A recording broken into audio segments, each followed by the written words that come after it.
Welcome to National Pride here on BT Sport as we celebrate Black History Month. Today we'll be discussing influences, sporting heroes and their respective routes to playing for the English national team. Jordan, you were pretty influential as Liverpool captain in Project Restart. I mean, you amongst a load of other people in terms of how you'd acknowledge and show your respect for not only the brilliant work of the NHS, but also supporting the Black Lives Matter movement.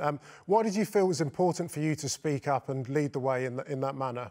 Yeah, I felt it was important for all of us to speak up, you know, and especially with the Black Lives Matter movement, the NHS as well. I felt as though all the captains throughout the clubs, Ty had a big influence as well on the meetings that were had, and all the lads were brilliant, to be fair.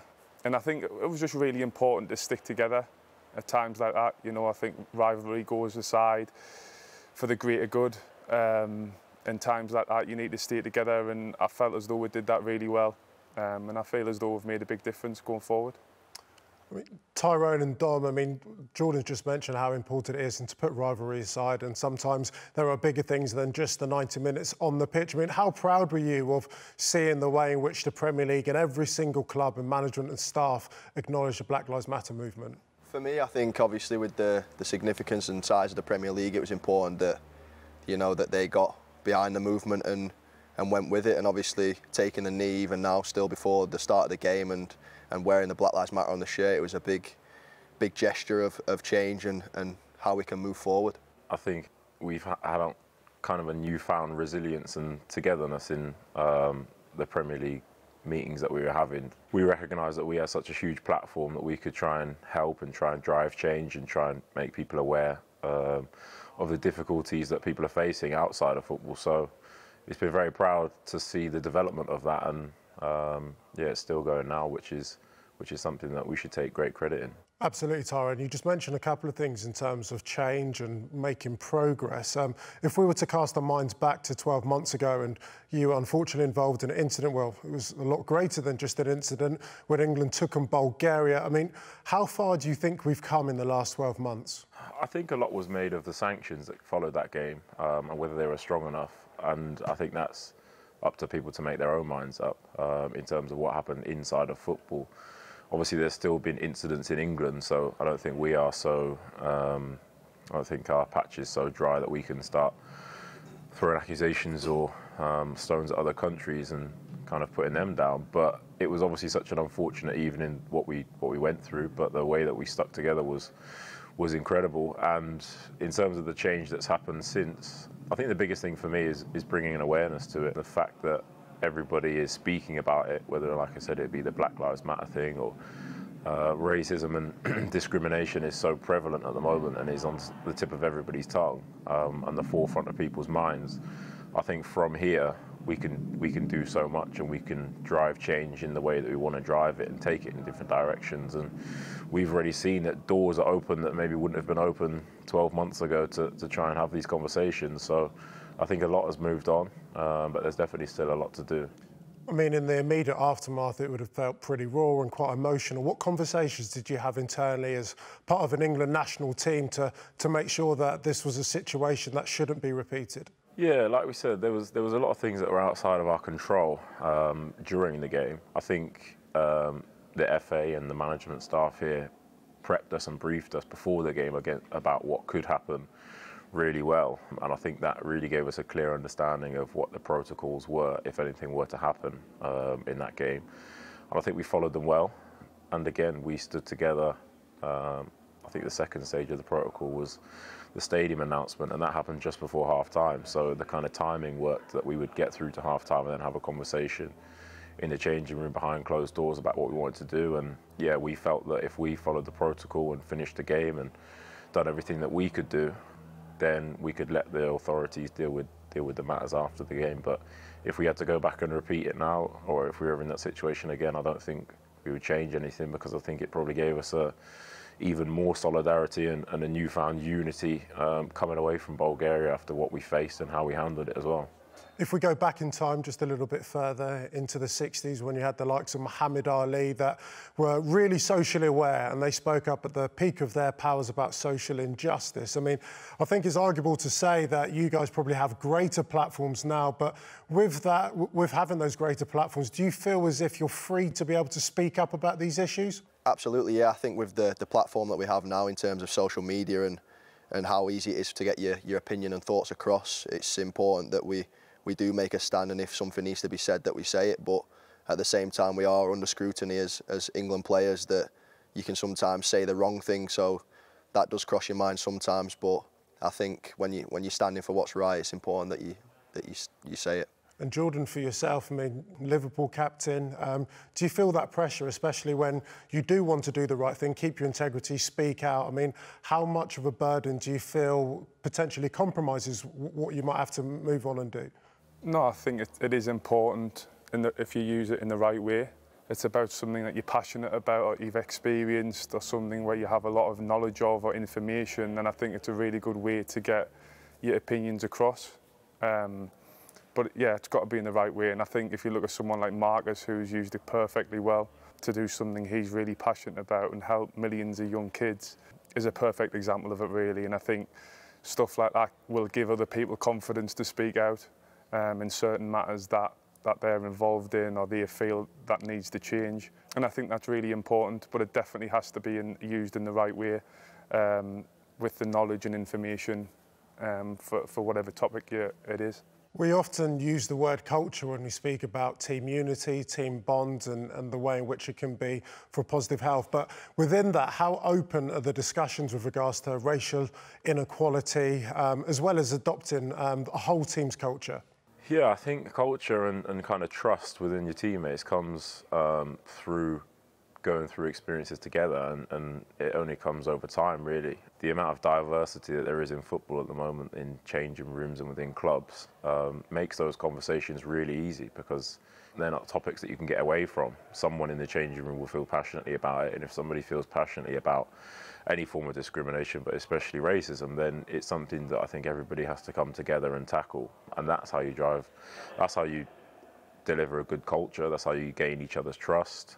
And I think everybody within their teams, I spoke about the newfound unity throughout the clubs in the Premier League, and of how we spoke about the racial injustice and Black Lives Matter throughout lockdown and the COVID situation, but also within our teams. I think people will be having those discussions. We've definitely had them at Aston Villa, so I think people were having those conversations. People will feel the support of their teammates, and that can only be a good thing. And like Jordan said, using your platform to change, and Dom spoke well about the fact that we have a platform. We can speak so freely. We can deliver the narrative that we want to deliver. If your teammates are also supporting you in public, it definitely makes things a lot easier. We've seen during lockdown sporting stars from across the globe, whether it be Lewis Hamilton, Serena Williams, LeBron James, really use their platforms and speak out. But we often get asked this question, it's a question I'll pose to all three of you. Can sport and politics mix? Absolutely. Yeah. For me, again, I would say yes. But again, it's got to be in the right, like if you're passionate about something, I give the example of Marcus before, and we need to speak up whenever we feel as though we can.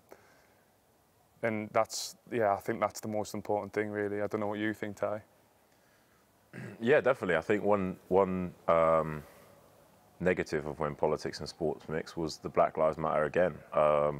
That started to become a little bit political in terms of their ideology and the Black Lives Matter organisation. But we were very clear in our message that it wasn't necessarily supporting that organisation. We were making a statement, which was something that we felt passionately about.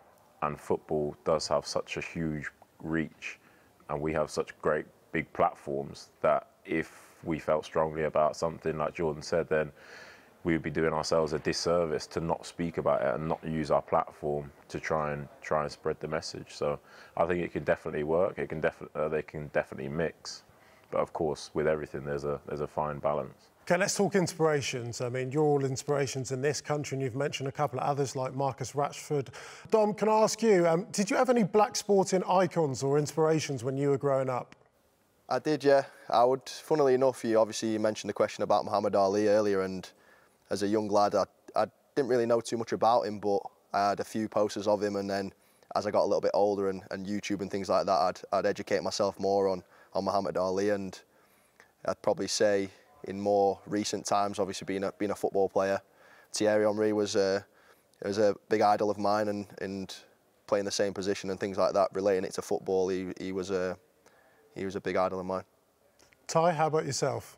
Yeah, probably keeping it topical. I obviously play centre-back and growing up I played as a defender as well, so I had positive influences and inspirations in my life like Rio Ferdinand, people like that, people that I aspired to be like. I think my first Liverpool shirt was a Stan Collymore one, and I used to have a little caricature thing of Ian Wright, so I had black influences and inspirations all around me growing up. And Jordan, I'll ask you exactly the same question. Did you have any black inspirations or sporting icons when you were growing up? Yeah, I did. Michael Jordan being one. I've just been speaking about it with these two before. Obviously, with the athlete that he was and everything that came with him, but as well, my favourite film was Space Jam. So that had a big influence. I used to love it. Still love it now. I always try to get the kids to watch it all the time. But no, yeah, I'd definitely say Michael Jordan, Tiger Woods, probably another one. Yeah, and same as Dom, I'd say Henry as well when I was a kid in terms of football. Yeah, he was incredible. Someone that I definitely looked up to.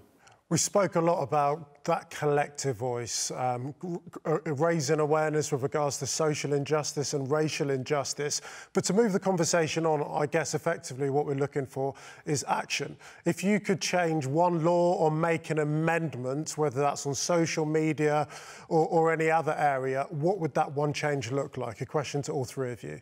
I think with social media, anybody can create an account and you can be anonymous and people can hide behind a different identity. So, you know, it's whether the people put certain parts of personal information to their account so then they can be tracked and identified, because, you know, when people are anonymous, it gives them freedom to say whatever they want to who they want without, you know, no consequence and no remorse. So it's a very difficult subject and something that is probably tough to tackle. So I don't have all the answers, but I'm sure in time there will be an answer. I would go with Dom on that. That's exactly what I would have said.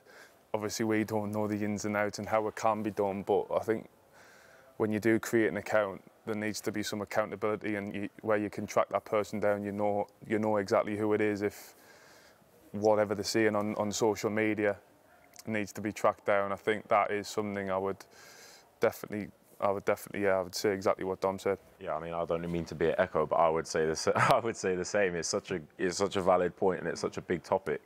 I think in stadiums and in football, dealing with kind of racism and discrimination is being tackled, and it's easy to find someone in a stadium or with facial recognition or their seat number or season ticket number. It is fairly easy to track someone in the stadium, and I think people are becoming more aware of it, and that is being tackled more.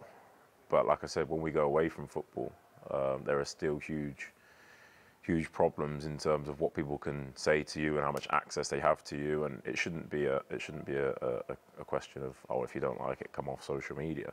I mean, we're just the tip of the iceberg. And we spoke earlier on in the conversation about us having a platform for other people. If it's happening to us, then on a smaller scale, it's also happening to other people. It's happening to people on playgrounds. It's happening to people that, when they get home from school, are also suffering the same abuse and racism. So if there was one thing that I could change, it would definitely be what Dom said, and people should have more accountability for their social media actions. Gents, thank you so much for taking the time out to speak with us today here on BT Sport. Just want to wish you all the very best of luck for club and country for the rest of the season. Take care. God bless. Goodbye.